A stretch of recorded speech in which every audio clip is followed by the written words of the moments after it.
Hello everyone, আসসালামু আলাইকুম। আমার এই চ্যানেলের মাধ্যমে ইন্ডিয়ান হাই কমিশনের যে ওয়েবসাইট আছে সেখান থেকে প্রতিনিয়ত তারা যে নতুন নতুন আপডেট দিচ্ছে সেই আপডেট এবং বিভিন্ন নিউজ পোর্টালের ইন্ডিয়ান ভিসা রিলেটেড প্রত্যেকটা আপডেট নিউজ আপনাদের জানাতে চেষ্টা করি। সো আমার এই চ্যানেলের পাশে থাকবেন আপনারা সবসময় সবার আগে ইন্ডিয়ান ভিসা রিলেটেড আপডেট জানার জন্যে। আমরা সবাই জানি বাংলাদেশি নাগরিকদের জন্য ভারতের ট্যুরিস্ট ভিসা বর্তমানে বন্ধ রয়েছে, বাট অনেকেই অনেক বিষয়ে বিভ্রান্তি তৈরি করছেন, বিশেষ করে সামাজিক যোগাযোগ মাধ্যম যেমন ফেসবুক, ইউটিউব, ইনস্টা, এই সব কিছুতেই এক ধরনের গুজব আছে। আর এই গুজবের কারণে ভ্রমণপ্রেমী যারা আছেন, যারা ভ্রমণ করতে চান, তারা কিন্তু অনিশ্চয়তার মধ্যেই পড়ে গেছেন বা পড়ে যান সব সময়, যার ফলে অনেকেই জানতে চাইছেন যে ভারতের ট্যুরিস্ট ভিসা আগামী জুন কিংবা জুলাই মাসে আদৌ ছাড়বে কি না। তো আজ এই ট্যুরিস্ট ভিসা নিয়েই কিন্তু বিস্তারিত আমি আপনাদের জানাবো। মূলত ভারতীয় দূতাবাসের সর্বশেষ তথ্য অনুযায়ী পর্যটন ভিসা বা ট্যুরিস্ট ভিসা এখন পর্যন্ত কিন্তু চালু হয়নি, তবে অন্যান্য জরুরি ভিসাগুলো দেওয়া হচ্ছে।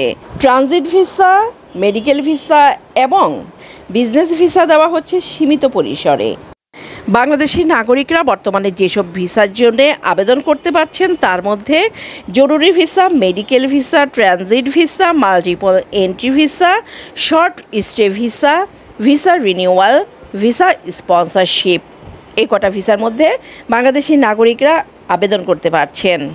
সাম্প্রতিক সময়ে ফেসবুক, ইউটিউব বা অন্যান্য যে যোগাযোগ মাধ্যমগুলো আছে সেটাতে কিন্তু অনেকেই বিভিন্ন ফোরামে দাবি করছেন যে আগামী জুন বা জুলাই মাসের দিকে ট্যুরিস্ট ভিসা চালু হয়ে যাবে, বাট ভারতীয় দূতাবাসের তথ্য অনুযায়ী এই বিষয়ে কোনো সরকারিভাবে সিদ্ধান্ত এখন পর্যন্ত নেওয়া হয়নি।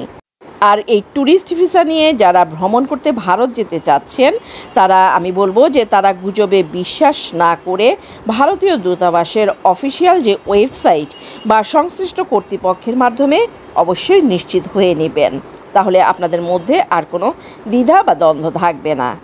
বর্তমানে ভারত যে সীমিত পরিমাণে ভিসা দিচ্ছে, অনেক ক্ষেত্রে কিন্তু দেখা যাচ্ছে এই ভিসাগুলো রিজেক্ট হচ্ছে। এই রিজেক্ট হওয়ার কারণ সম্পর্কে অনেকেরই কিন্তু স্পষ্ট ধারণা নেই। অনেকেই কিন্তু প্রশ্ন করেছেন যে আমার ভিসা রিজেক্ট হচ্ছে, কেন রিজেক্ট হচ্ছে আমি নিজে বলতেও পারি না বা জানতেও পারি না।